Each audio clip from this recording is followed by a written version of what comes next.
Hello दोस्तों, अस्सलाम वालेकुम। उम्मीद करते हैं कि आप खैरियत से होंगे। दोस्तों, जैसे ही 12 रबीउल अव्वल का महीना आता है तो हमें हर तरफ लाइटिंग, झंडे, जलसे, जुलूस, कुछ ऐसे मनाज़र देखने को मिलते हैं।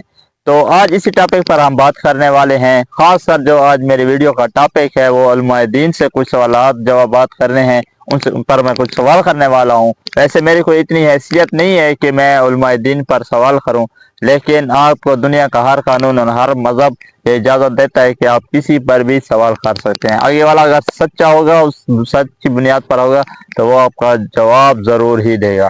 तो आज का वीडियो का टॉपिक जो है वो इसी पर है कि क्या ये सही है या गलत है। ये चीज़ आपने हमें बतानी है। आगे आपकी राय।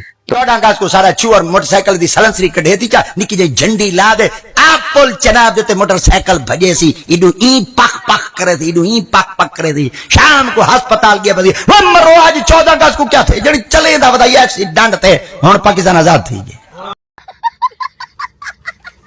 तो दोस्तों, सबसे पहले बात अगर हम शुरू से करें तो जैसे ही मुहर्रम का महीना आता है तो आपने अक्सर उलमाए दीन के मुंह से ये बात सुनी होगी कि जो मुहर्रम का महीना है इसमें आपने 2 रोज़े रखने हैं, एक रोज़ा नहीं रखना।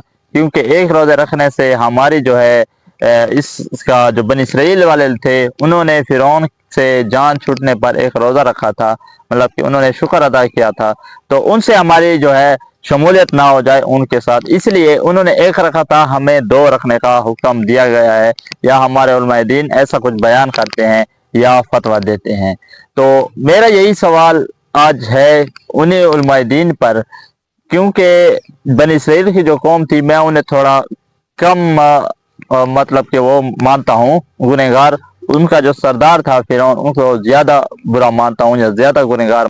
तो हमारे यहाँ जो मिलाद मनाया जाता है या हमारे यहाँ लोग मिलाद मनाते हैं तो ये आप सल्लल्लाहु अलैहि वसल्लम की विलादत यानी उनकी बर्थडे पर मनाया जाता है।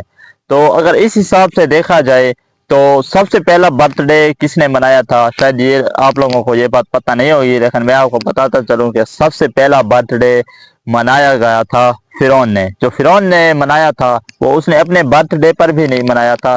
जब उसे बादशाहत मिली थी, नौज बिल्ला, जब उसने खुदाई का दावा किया था और उनको उनके लोगों ने माना भी था, तो उसी दिन को वो हर साल जो है मनाते थे, सेलिब्रेट करते थे। इसी तरह से जलसे, जुलूस, झंडे लगाना, लोगों को इकट्ठा करना, तो इसी तरीके से वो भी कुछ मनाया करते थे।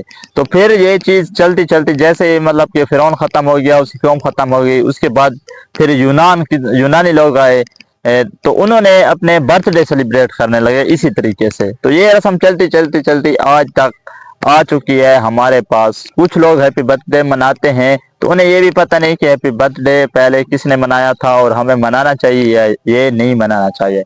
तो मेरा पूरी वीडियो में यही सबक देना था, यहाँ पर यही सवाल था कि अगर बनी इसराइल के साथ हम एक रोज़ा रख कर मुशाबत कर रहे हैं तो क्या मिलाद जो है मनाते हैं हम लोग या हमारे यहाँ लोग मनाया करते हैं, तो क्या ये फिरौन से मुशाबत नहीं हो सकती? इस पर आपकी क्या राय है? तो मैं यही सवाल आप पर करने आया था, इसका जवाब मुझे चाहिए। मुझे तो इस बात की समझ नहीं आ रही थी। अगर वीडियो अच्छी लगी हो तो लाइक करें, अगर कहीं मैंने कोई गलत अल्फाज बोल दिया तो उसके लिए मैं माजरत करता हूँ आपसे। तो यही थी मेरी आज की वीडियो का टॉपिक, यही था आपको सबक देना, यही था आप पर सवाल। तो अगर कोई जवाब आपके जहन में आ रहा हो तो कमेंट बॉक्स में मुझे ज़रूर लिखें। तो मिलते हैं अगले वीडियो में, तब तक के लिए अल्लाह हाफिज़।